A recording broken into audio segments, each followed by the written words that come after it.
I'm thrilled to welcome the Prime Minister of India, my friend, Narendra Modi, back to the White House. We spent a lot of time here and a lot of time in India, and he's a very special man. Prime Minister, it is a pleasure to extend to you the same hospitality that you showed Melania and myself when we traveled to your beautiful country 5 years ago. It's hard to believe, so long ago, and it seemed like yesterday. It was beautiful. We opened the cricket stadium, 129,000 seats, I think the largest stadium in the world, and it was an incredible period of time. There is truly a special bond between the United States and India, and the world's oldest democracy and the world's largest democracy, and I believe the world's largest country in terms of the numbers of people. And today the Prime Minister and I are announcing a framework to strengthen those ties even further economically, and the U.S.-India Compact for the 21st century is a historic initiative that will deepen every aspect of our partnership and our friendship. Starting this year, we'll be increasing military sales to India by many billions of dollars. We're also paving the way to ultimately provide India with the F-35 stealth fighters. In 2017, my administration revived and reinvigorated the Quad security partnership. In our meeting today, the Prime Minister and I reaffirmed that strong cooperation among the United States, India, Australia, and Japan. And it's crucial, really, to maintaining peace and prosperity, tranquility, even in the Indo-Pacific. In addition, the United States and India will be working together like never before to confront the threat of radical Islamic terrorism, a threat all over the world, actually. Today, I'm pleased to announce that my administration has approved the extradition of one of the plotters and one of the very evil people of the world, and having to do with the horrific 2008 Mumbai terrorist attack, to face justice in India. So he's going to be going back to India to face justice.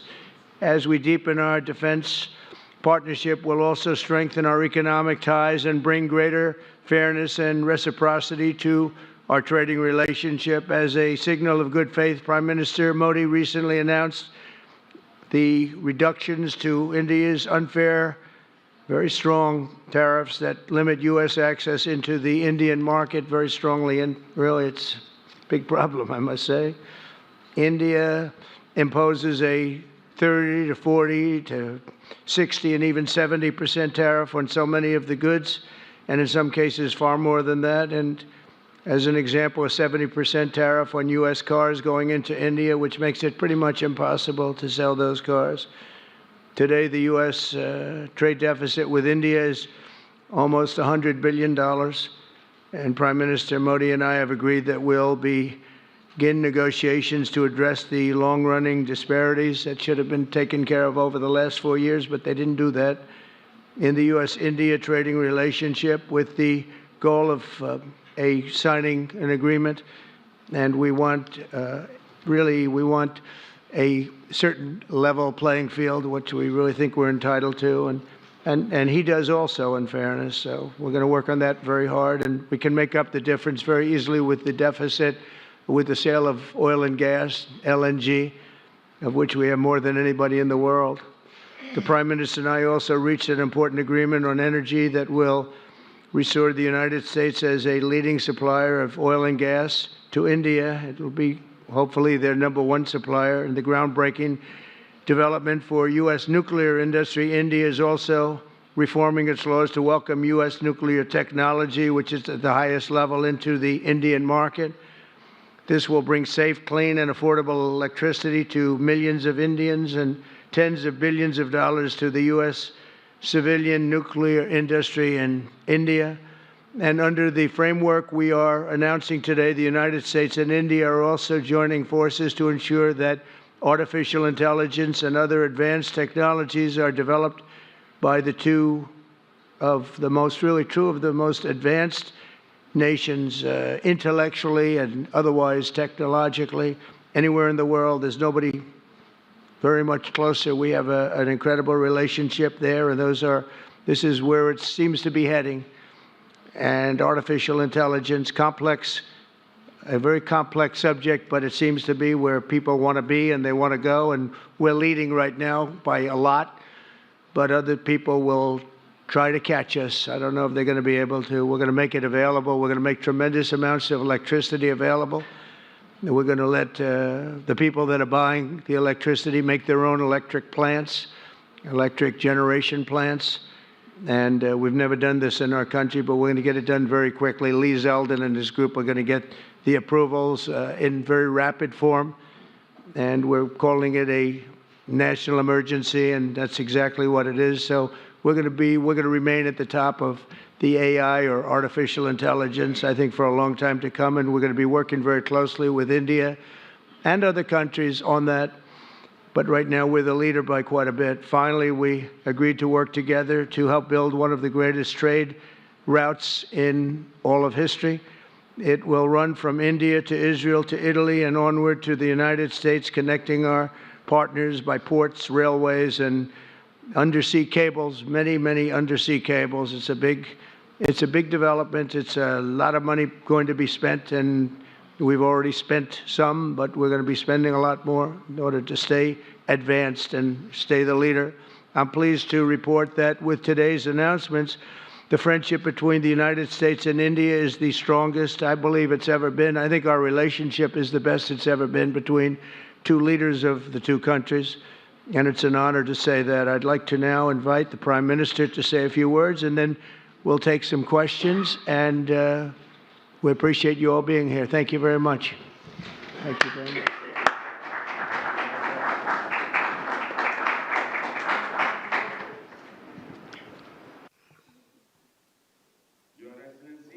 Your Excellency, President Trump, delegates of both countries, friends from the media, Namaskar. I would like to, first of all, express my heartfelt gratitude to my dear friend, President Trump, for the grand welcome and hospitality accorded to me. President Trump's leadership has been instrumental in nurturing India-US ties and making them vibrant. I could feel today the same enthusiasm, the same energy, the same commitment that we had worked with during our first term.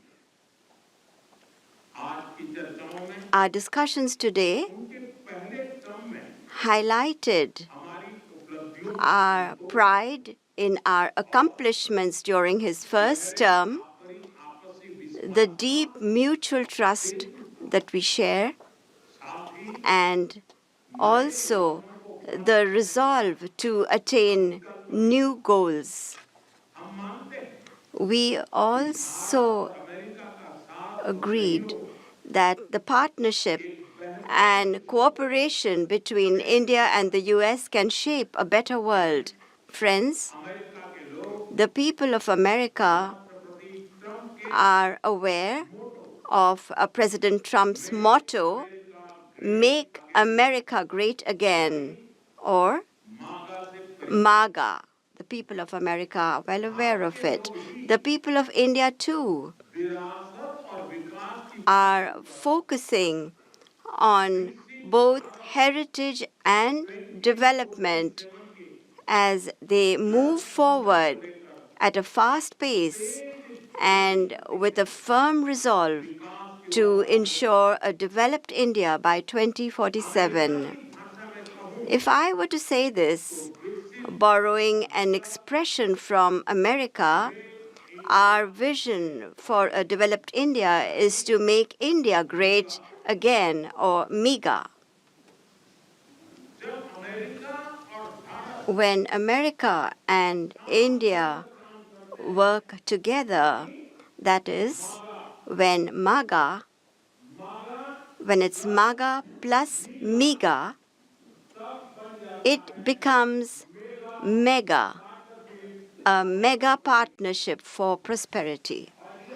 And it is this mega spirit that gives new scale and scope to our objectives. Friends, today, we have also set ourselves the target of more than doubling our bilateral trade to attain $500 billion by 2030. Our teams will work on concluding very soon a mutually beneficial trade agreement in order to ensure India's energy security.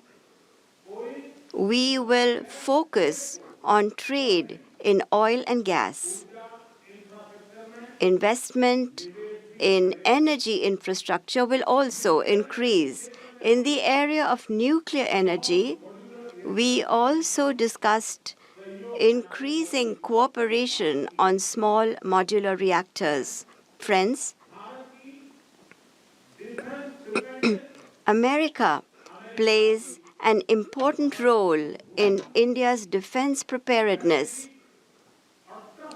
As strategic and trusted partners, we are moving forward actively towards joint development, joint production, and transfer of technology. In the times to come as well, new technologies and equipment will enhance our capacities. We have decided to launch the Autonomous Systems Industry Alliance and a defense cooperation framework for the next decade will be prepared. Defense interoperability, logistics, repair, and maintenance will also be its key components. Friends, the 21st century is a technology-driven century. Close cooperation in the area of technology between countries that believe in democratic values can give new direction, strength, and opportunities to the entire humanity. India and the US will jointly work in areas of artificial intelligence, semiconductors, quantum, biotechnology, and several other technologies.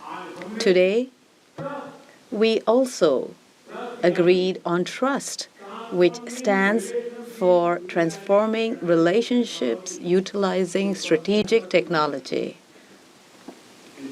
Under this, our focus will be on establishing strong supply chains for critical minerals, advanced materials, and pharmaceuticals. We have also decided to launch a recovery and processing initiative for strategic minerals like lithium and rare earths. We have had close cooperation with the US in the area of space. The Nisar satellite, developed with mutual cooperation between ISRO and NASA, will soon be flying into space on an Indian launch vehicle. Friends, partnership between India and the US strengthens democracy and strengthens democratic values and systems. We will work together to enhance peace, stability, and prosperity in the Indo-Pacific.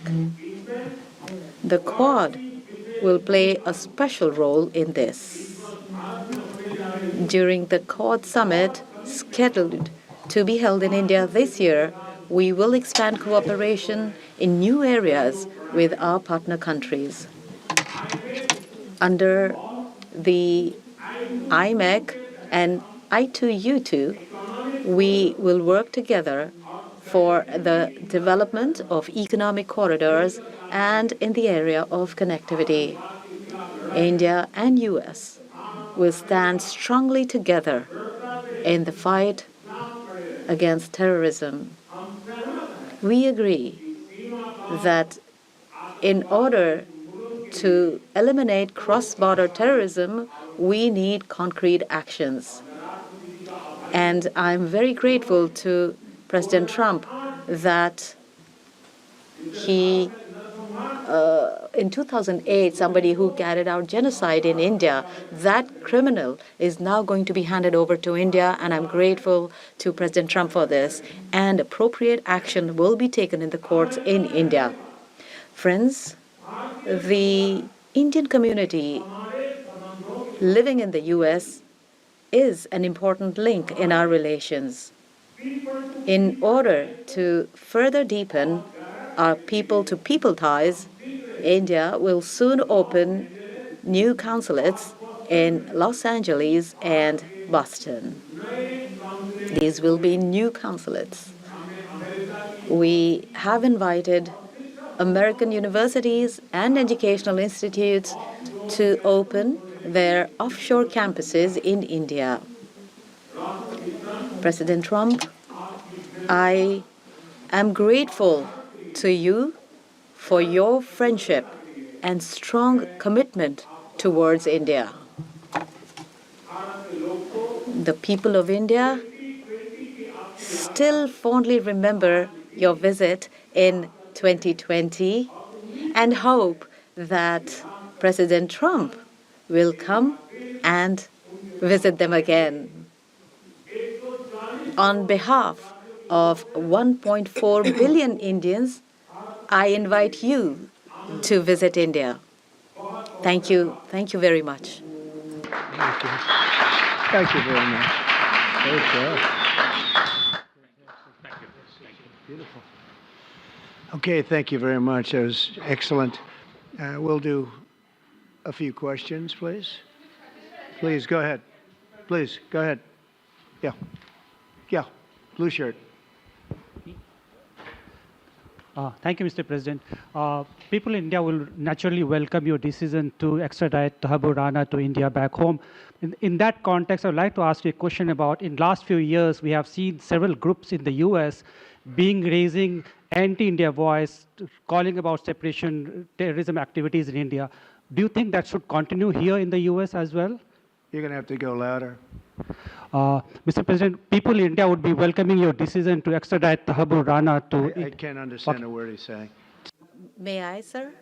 May I? May I, sir? Go ahead, back there. Mr. President, thank you. First, I want to ask Thank you very much. a question.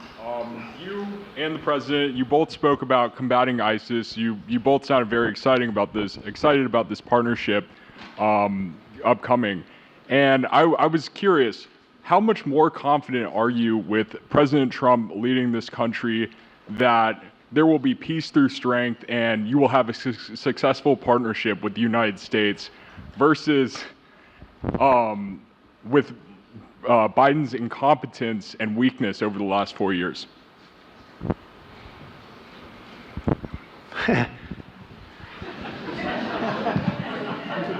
That's your question, but I'll answer it. I agree with you. Yeah, gross incompetence. We're going to have a fantastic relationship, and it has been. Look, the whole world's been set back over the last 4 years by the weakness of the United States, the weak leadership of the United States. But I think we've taken care of it in just 3 weeks. It seems to me that even some of the media that we wouldn't prefer has been writing that this is a much different country right now, that the world has a light over it, not only our country, but the whole world. The Prime Minister told me that before, too, even over India. The world has a light. They need the United States to be strong and powerful, but good. And I think that's happened, and I think it's happened in a very short period of time. But I will tell you, we're going to have a fantastic relationship, and it'll make both countries much stronger.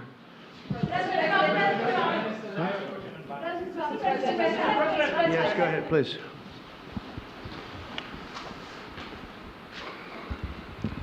Okay, Geeta Mohan from India Today, sir. I'll just take my colleague Lalit Jha's question forward because you couldn't understand. Okay, fine. The question is about the fact that you've decided to extradite Thakur Rana. Thank you so much. India has been waiting to have him back in India to bring him to justice. But there are many other elements in the United States of America, particularly Khalistani separatists who've been working against Indian interests. How is the United States of America going to cooperate on that front with India? There have been allegations that have been leveled against Indian agencies by the Biden administration. Are you going to relook that with Tulsi Gabbard as DNI now? Well, I don't think India had a very good relationship with the Biden administration. They wouldn't sell them oil and gas, which is rather hard to believe because, it's a good thing to do. And a lot of things happened that weren't very appropriate, I thought, between India and the administration, the Biden administration. But as you said, we're giving a very violent man, it seems to me. I mean, I don't know that he's been convicted yet or will be, but let's assume he's a pretty violent person. We're giving him back to India immediately. And there are more to follow because we have quite a few requests. So we work with India on crime. And we want to make it good for India, and it's very important. So that kind of a relationship is very important to us. Okay? Go ahead, please. Go ahead. Thank you. Mr. President, you've repeatedly called India a big abuser of trade and said it is really difficult to do business in India because of tariffs. You announced reciprocal tariffs today.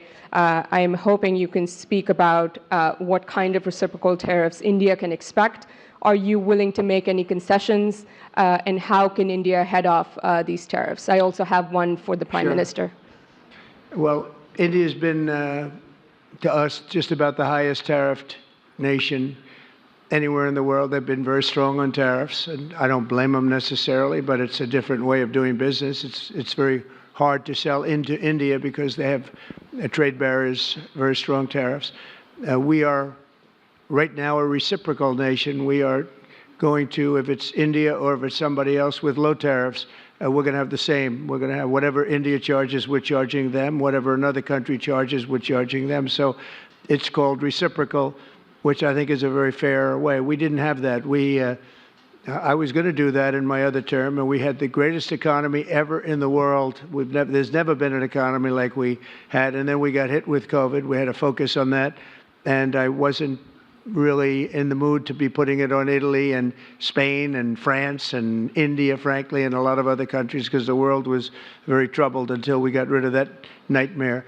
But we had the strongest economy anywhere in the world during that fairly long period of time during my first term, as you know, and we didn't do the tariffs. We would have done the reciprocal tariffs, but we decided, and I decided, I think on a human basis, on a humane basis, not to do them because of the fact that there was such suffering all over the world. The last thing we needed to talk about is trade problems. But now we do. We see a tremendous future for our country, but we felt that now it's finally time, after 45 or 50 years of abuse, that we will do, and this isn't India, this is among a lot of nations. The European Union is very difficult for us, very, very difficult. They tax our companies at levels that nobody's ever seen before. They take advantage of a lot of things, so we're not happy about that. China, of course, is terrible, and we've never taken in 10 cents until I was president. We've taken in hundreds of billions of dollars from China since I've been president in first term and now. And we have to do that just as a mechanism of fairness. And that's what I've done. And so we are being reciprocal with India. Whatever India charges, we charge them. So frankly, it no longer matters to us that much what they charge, because whatever they charge. I had discussions with India in the first term about the fact that their tariffs were very high, and I was unable to get a concession. So we're just going to do it the easy way, and we're just going to say whatever you charge, we charge. And I think that's fair for the people of the United States, and I think it's actually fair for India. Okay? To make any concessions, sir? Are you willing to make any concessions, sir? Any concessions? Go ahead, please. Ask to the A Prime question Minister, for the please. Prime Minister, please. Ask to the Prime Minister, please. Yes. Sorry. Yoshita Singh with Press Trust of India. Prime Minister, thank you, Mr. President. Prime Minister, the US is giving a lot of push to curb illegal immigration, and India has been cooperating on this issue. How does India see this issue in the larger context? Thank you. I don't think this is a question that is about India only, but even globally you can talk about this issue. And we are of the opinion that anybody who enters another country illegally, they have absolutely no right to be in that country. And as far as India and the US is concerned, we have always been of the same opinion, and that is that any verified Indian who is in the US illegally, we are fully prepared to take them back to India. However, it doesn't stop there. These are children of very ordinary families, and they are lured by big dreams and big promises. A lot of them are brought in without them knowing about why they're going to a country. And in fact, they are connected with a human trafficking system, and we have to make sure that we fight against this system. As far as the US and India is concerned, I think what we should do is make efforts to make sure that we uproot these from within the system so that we can reduce or remove human trafficking. And basically, the young, vulnerable, poor people of India are fooled into coming over as illegal immigrants. And our bigger fight actually is against this ecosystem or this system that encourages such gangs to thrive. And I can tell you that India will completely support your endeavor in achieving this. Yes. Thank you, Mr. President. The question for Prime Minister Modi first, if I may. I wanted to ask you, did you discuss any possible business deals with Elon Musk during your meetings today, Mr. Prime Minister? And Mr. President, I wanted to ask you, today you spoke about hoping to have three-way talks with President Xi and President Putin. What would you say to European leaders and other allies who may be concerned that you're apparently more keen to speak to America's adversaries than to its allies? Thank you. Well, maybe I'll just go first on this one. We had some talks, and we told the European Union, we told the NATO people, largely they overlap, you have to pay more money because it's unfair what we're doing. We're doing a tremendous amount more. We're probably $200 billion more going into Ukraine, using for Ukraine to fight. And Europe has not really carried its weight in terms of the money. It's not equitable. And we want to see a counterbalance. We want to have them put up more money. They have to do that. At the same time, we had a very good conversation with President Putin yesterday, and we also had a very good conversation. I did in both cases, with President Zelensky. And I think we're going to be able to do something. I think we're going to be able to make a deal.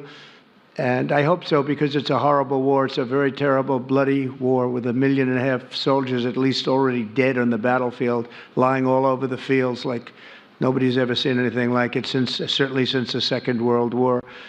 And so I think we're going to be able to do something. We're working with President Zelensky and with President Putin. And my impression is that I know that President Zelensky wants to make a deal. And I also feel that I know that President Putin wants to make a deal. I wanted to know that before I began any detailed discussions. But the meeting and the conversation, also the meeting with Steve Witkoff in Moscow, was a very successful one. And my phone call with him was a very successful one. Please.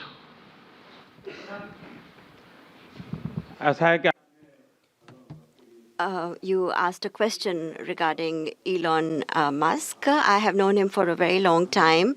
I was not even a prime minister at the time when I first met him. I was chief minister. And today he came to meet me along with all his family, with his children.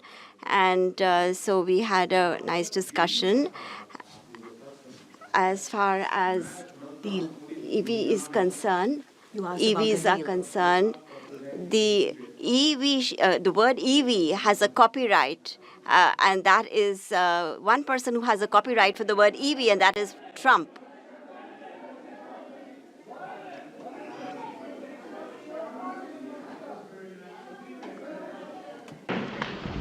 Thank you, Mr. President. Can I ask whether you discussed at all today the case of Gautam Adani, who's one of the wealthiest men in Asia and perceived as an ally of Prime Minister Modi? Prime Minister Modi, have you asked the President to take action on that case? Thank you. Firstly, India is a democratic country, and our culture and our thought philosophy is Vasudhaiva Kutumbakam, which basically means that the entire world is a family.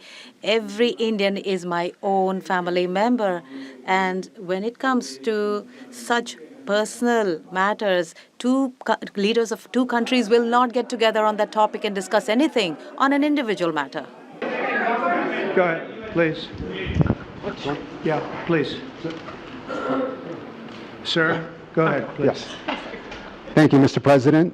Thank you, Mr. Prime Minister. I have a question for you as well. But, Mr. President, you have suggested, with regards to the Russia-Ukraine war, you've suggested several things that Ukraine should give up. The idea of NATO membership, territory that was seized back in 2014 by Russia.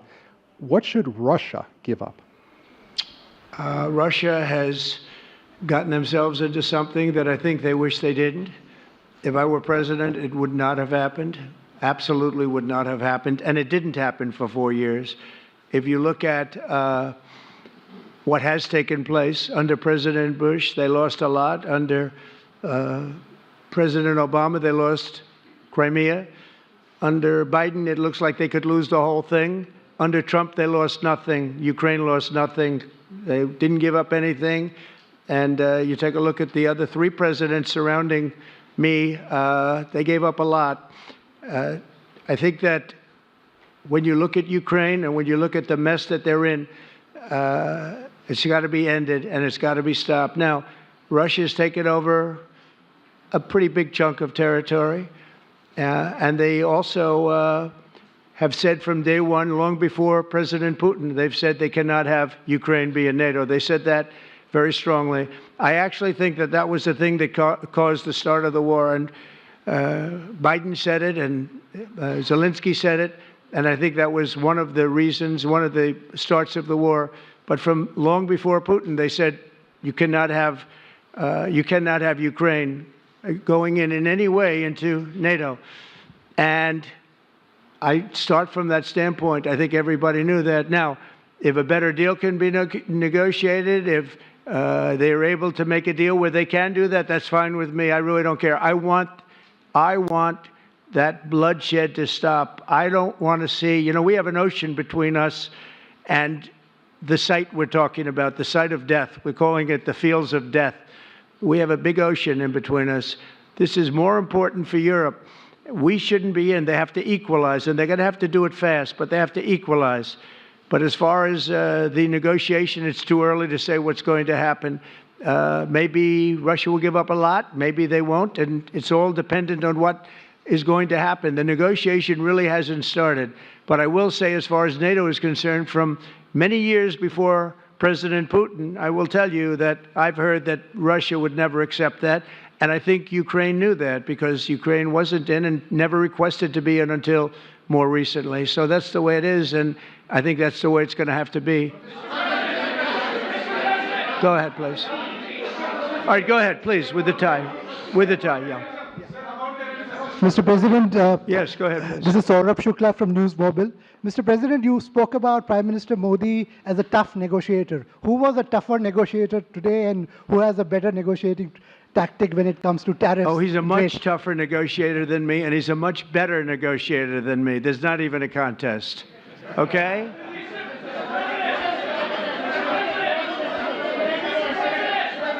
Yeah, go ahead, please. Go ahead. Go ahead. Reena Bhardwaj from ANI. How do you see this relationship between India and the United States to counter China?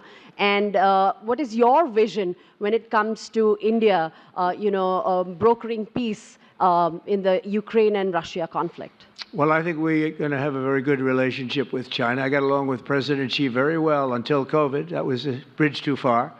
But until then, I got along with President Xi very, very well. We were very close as leaders go. I don't want to be naive, but as leaders go, I think we were very close. And I think that China is a very important player in the world. I think they can help us get this war over with Ukraine and Russia. And I look at India, I do see the skirmishes on the border, which are quite vicious, and I guess they continue to go on. If I could be of help, I'd love to help, because that should be stopped. That's been going on for a long time, and it's quite violent. It's quite violent. But I would hope that China and India and Russia and U.S. and all of us can get along. It's very important. The power of weaponry today is, and not only nuclear, but nuclear in particular, the power of weaponry is very important. I said before that I had very constructive talks in my first term with President Putin about the denuclearization of the two countries, and then we were going to go to China after we worked some kind of a deal. And we, at the confines of a deal, he really wanted to do it, so did I, denuclearize. And it's such a beautiful term when you think about it. In other words, to bring it down, because the power of those weapons is too great. And I did speak to President Xi about that, and I was getting also a very good response. He's building a very strong nuclear power. He's not very close to Russia or the United States right now, but he will be soon. I mean, he'll catch up over the period of 4 or 5 years, they say. But it would be a great thing if we could, on a military basis. We're going to spend this year $915 billion on military. Russia, without the war, was spending close to 100, but with the war, I can't tell you what they're spending, but they're spending a lot. And China is spending $400 and $450 billion. We're over $900 billion. And I said, it doesn't really make sense, does it? We're spending the money against each other, and we could spend that money for better purpose if we got along. And I'll tell you, I think that something like that will happen. First, when I left, as you know, 4 years ago, we didn't have Israel and the Middle East. We didn't have October 7th, a disaster, the disaster. Nothing was happening. Iran was not going to do anything, because Iran did not have much money at that point. They were broke. They were totally broke. They didn't have money for Hamas or for Hezbollah. And you didn't have Russia with Ukraine, and that would never have happened. But now I come back, and the whole world is on fire, so I have to put out the fires. But after I put out the fires, I'm going to meet with China, and I'm going to meet with Russia, and we're going to see if we can de-escalate, if we can bring it down military, especially as it pertains to nuclear. Please.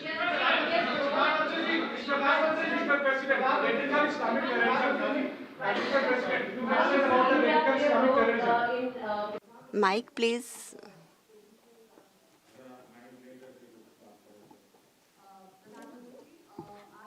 Prime Minister, how do you see India's role? You have had discussions with President Trump about de-escalating the conflict in Russia and Ukraine. As you know, I have been in constant contact with both Russia and Ukraine. I have also visited both countries. And many people are mistaken, and they feel that India is neutral. I would like to clarify, India is not neutral. We have taken a side, and we have taken the side of peace. And it is based on this principle of ours that in the presence of President Putin, I clearly said in front of the media that this is not the era of war. And even today, it is my conviction that solutions cannot be found on the battlefield. Ultimately, you have to come to the negotiating table. And India has constantly made efforts that there are talks that take place where both parties are present. It is only then that we will find a solution. The efforts being made by President Trump, I support them, I welcome them, and I would like that President Trump is successful as soon as possible so that the world is on the path to peace once again. Everybody, thank you very much. Thank you very much. And I very much appreciate the Prime Minister visiting our great country, and I do really appreciate it. We have so much in common, and all we want to do is have peace, and we want to have strength, and we want to have lots of different things together. But the relationship with India and with the Prime Minister has never been better. Thank you very much. Thank you.